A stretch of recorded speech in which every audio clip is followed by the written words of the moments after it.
Okay, guys. So I've been doing a few of these videos on lard because, as you can see from this big bag right here, probably, let's try and lift it up. 30 pounds, 25, 30 pounds. So I have many of these. This is usually 1 or 2 pigs, depending on how big the pig was or how old. I also have them from beef. When I get goat and lamb back from the butcher, generally very, very small amounts. That's why if you're seeing a lot of lamb tallow, that was a really fat lamb. That was more like a very old sheep, because lamb tallow is hard to come by. So is, goat baby tallow, or not baby, but they're very young. They're not like the old ones. So what I want to talk about with this is we went into a video that hasn't been posted yet. We're going to try and group these two. And what I was talking about was the types of tallow and lard. There's a huge difference. This is pork. Pork is lard, not tallow. So let's bust into the beefy bag here. And again, I'm videoing myself, so bear with me, guys. I'm either missing my head or a leg or half my body's in the video. I'm just trying to pump out some videos because Rhea's got a lot going on too. And I definitely was never supposed to be a video person. So, whoa, flinging fat. Okay. So hopefully I can show you guys this. You can see pretty good size bag. Chunks, beautiful. They don't usually come like this. I love when they come like this from the butcher in little pieces. A lot of times they're not little. This is even very little. A lot of times my bags are huge hunks of pork, not chopped up like this. So this is awesome. So what I want to show you guys is, and I'll try to scooch it all so we can all be in here. So I've got the roaster going, and I don't always use the roaster. We are using the roaster lately because I can walk away from it. I do like using the oven a lot too because I use these perforated pans, which I can show you. I love these. These are buffet server pans. It's taken me years to adapt to the ease of rendering lard. And that is, get a perforated pan first, guys. With your perforated pan, lay it in a regular pan. When you put that baby in the oven at your 225, you've even taken it another step further from the roaster, which is all I do is lift the pan out. There's no more separation to scoop and strain. So it does cut out quite a bit when you have tons of bags like this. Now, all I do, again, we talked about this in a few. I'm going to 1-inch chunks, guys.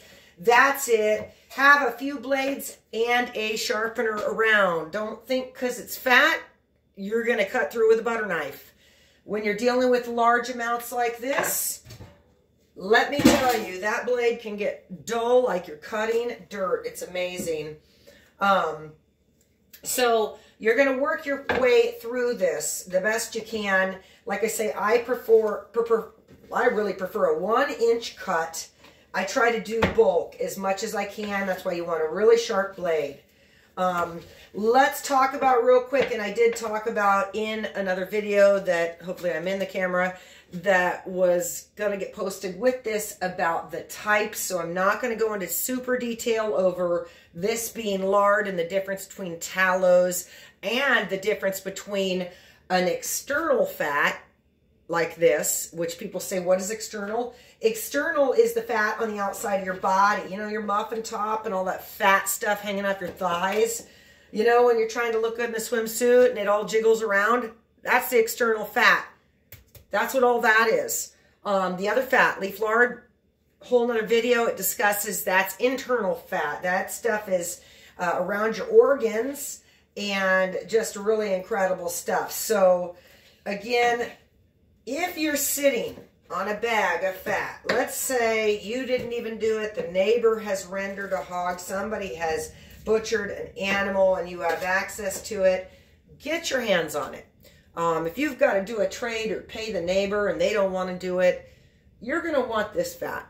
this is just a real gold mine. It looks like a lot of work. It's really not. It's kind of a beautiful process, and you get the cracklings at the end, which we have so many. We just, nowadays, we give the cracklings away. We used to actually eat the cracklings and cook with the cracklings, but when you have as much access to good stuff like I do, you start giving stuff away. So, we cut up as much as we can. Now, grinders. A lot of people saying they grind their fat. You know what? That is fantastic. You've got a grinder. You want to grind it. You're not going to want to grind this. There's a lot of grinding here. Not only that, your grinder, it doesn't just grind through fat like you think. I mean, believe it or not, it's a process too. If you have to have it all look like this. This is ironic. This bag here would be perfect for a grinder because you need all these chunks to shove down in the unit. If you ask me, because let me tell you, I need to save a lot of time, a 1-inch chunk does a gorgeous job of rendering down, and you can get out all that fat, guys. All that fat. You're going to get it all out. You can't sit back and tell me because you grind this to a slow grind that you're definitely going to get more fat. It's all in your temperature, folks. Stirring the fat. There's just a couple simple things that you do that will completely make it so much more easy on you. As you can see, that was a big long piece. Okay, so again, we're looking for 1-inch cuts, guys. So cut it in half, cut it in half again. I've got like a volcano exploding of fat over here. And we're gonna try and get this video short and sweet. So, now, that's all we're doing, guys, and I'm going to pretty much leave it at that and show you an example of some of the already rendered fat. You don't need to go into too much more detail than that. You're going to fill the roaster up. Do not use the roaster, folks, if you're sitting on 1 pound of fat, okay? There's a lot of other double broiling methods or even the oven. Don't bother with that. Okay, pull out the roaster when you got a lot of fat because you're going to want it to get full. All the fat liquefies into itself. It's a real beautiful thing. That might be about it, guys. I mean, there's one other thing we can touch on, water. You're going to see a lot of recipes saying to add water. You can go right ahead and add that water. I don't add water.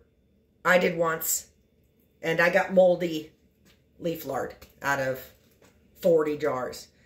So if you do not get all that water that's in there, which isn't much, but if it doesn't cook off, and let's say you're rendering quickly, you don't see water in your fat at all. It looks like gorgeous yellow fat until months go by. And what you'll see is on the surface or the very bottom, under all of it, you'll see mold start to grow. So, and you'll see a little bit of water because it will kind of like butter and whey, it kind of seeps down there. So I don't do that. I see no reason. The water originally was to keep your lard from burning to the bottom. Go low, folks. Don't render on a day. You go, I think I've got 30 minutes. Let's get it done. No. I take my time with this stuff. This dumb old pot's been out here a week now because I think I'm on my, gosh, 4th or 5th bag of this. And I think there's 2 left. So again, low and slow. I run at 225, guys. Be careful going anything over 250. Remember, your difference from your tallows to your lards are going to go faster with the pork lards as opposed to slower with the tallows. So be prepared to take your time. You will need a strainer. This is what I use. You can see it sitting over here. So I just keep it. It's covered in fat. You can see. No sense in cleaning it up if you can even see it. So it's a strainer. I use the strainer to push down into the fat, which you can't really see, but I push it down into the fat that's all liquefied so I don't scoop chunks. So I only scoop the liquid. Then this is sitting on top of all my jars, which is your strainer with cheesecloth so that I don't get any chunks. We want a beautiful clear liquid. So let's do a quick, I'll grab the camera real quick and show you guys some fat that we have been rendering. So this is just it. I've only got a couple chunks in there, guys, but you can kind of see. And this is an example of what we've been doing all a lot of it's in the farm stand. But let me tell you, a lot of it's right here. And so I try to keep it simple on myself. The 16 ounces are always my beef tallow, and I don't go bigger than that, or I get confused between pork leaf lard. Pork leaf lard's 32 ounce, creamy white, always looks divine. If you could see, well, you could see a little bit here of how yellow, I can't really see here, the beef tallow is. And the external fat, which is this right here, has already been the first batch put in the farm stand. So you can really see the differences in them. But that's it, guys. Hope you don't have too many other questions about rendering your lard.